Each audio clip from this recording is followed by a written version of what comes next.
राजनीति, आंदोलन, किसान, करप्शन, गरीबी, इन सभी मुद्दों पर आवाज उठाएगा अब तक न्यूज इंडिया। सत्ता के आगे जब भी सवाल कमजोर पड़ने लग जाए तो सवाल उठाने पड़ते हैं। बोल के लफ्ज आजाद है तेरे, बोल के सच जिंदा है अब तक।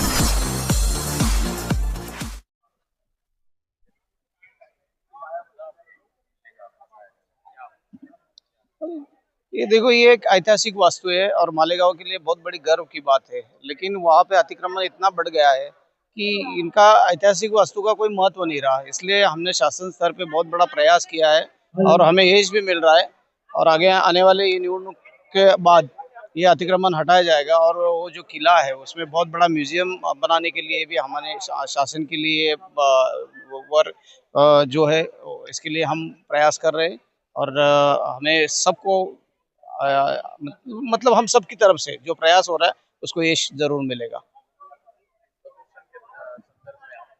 ये तो अभी, हाँ, मौसम और गिरना दोनों हमारे लिए बहुत बड़ी जीवनदायी नदी है। वास्तविक रूप में यहाँ पे उसका संगम है। तो ये एक बड़ा वहाँ पे एक धार्मिक स्थल के रूप में अगर बनाया जाए, आगे हमारा चंदनपुरी और वहाँ पे काठा मारुति वगैरह ऐसे जो कुछ धार्मिक स्थल है, इनको झांझेश्वर है, इनको अगर जोड़ दिया जाए और ये नदियों का संवर्धन किया जाए तो ये जैसे मतलब अदर स्टेट में जैसे ये मध्य प्रदेश में उस धरती पे अगर यही हमारे संगम पे अगर कुछ घाट वगैरह बन जाए तो ये एक ऐतिहासिक शहर भी बन जाएगा।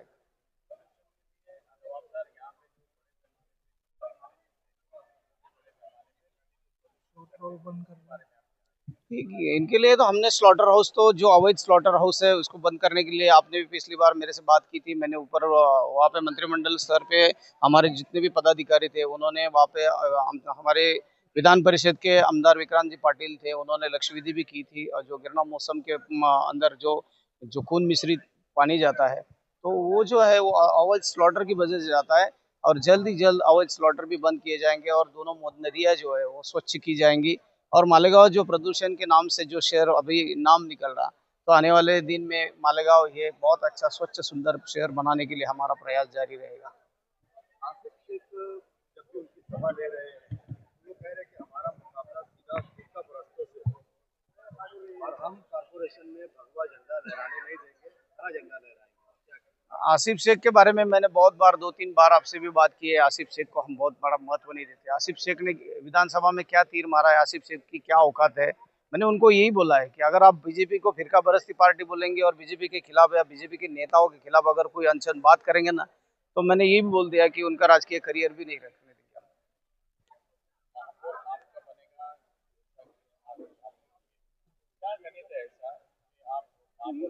ये देखो, राजनीति एक खेल है ऐसा। ये सब पत्ते जो है आज के आज आपके सामने रख देंगे, कल जो है आंकड़ों का खेल रहता है। आंकड़ों के खेल के आधार पर हम जो भी राजनीति करेंगे वो जरूर उन्होंने कुछ तो भी सोच रखा होगा, इसके आधार पर ही होगा।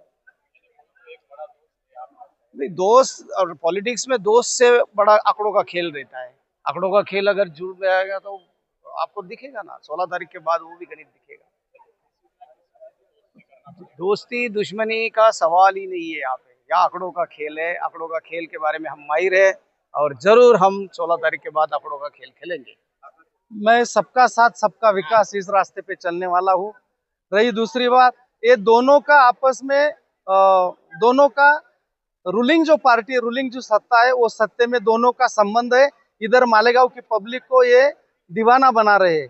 तुबा कॉस्मेटिक कंप्लीट स्किन सॉल्यूशन आपके लिए लाया है। धूप से बचाने वाली डे क्रीम, सौंदर्य चेहरे को गोरा करने वाली नाइट क्रीम, फुंसियों के लिए TC skin cleaner and serum, सर्दी में जिल्दों को ताजा रखने वाला मॉइस्चराइजर, 7 दिनों में गोरा करने वाली क्रीम, आंखों के नीचे कालापन को दूर करने वाला टीसी डार्क वे सीरम, हाथ और गर्दन का कालापन दूर करने वाला साबुन। हमारा पता याद रखें, कुसुम्बा रोड औलिया मस्जिद के सामने। तुबा कॉस्मेटिक कंप्लीट स्किन सॉल्यूशन। गुमराह कर रहे हैं। वास्तविक में दोनों लीडर वहाँ जाते हैं, मिलते हैं, बैठते हैं। अभी जो सभा हुई उस सभा में जाहिर जो मुफ्ती साहब ने भी कहा, भारतीय जनता पार्टी के जो लीडर है, सत्ता में जो बैठे हैं नेता, उन्होंने जो निधि दिया और मालेगांव के विकास के लिए जो सहयोग किया, तो उन्होंने जाहिर उन्होंने गिरीश महाजन का और जो सत्ता में बैठे गुलाबराव पाटिल का सबके आभार माने, फडणवीस साहब का सबके आभार माने। तो तुम भी और मालेगांव की जनता ने भी ये गोष्ट ध्यान में लेनी चाहिए।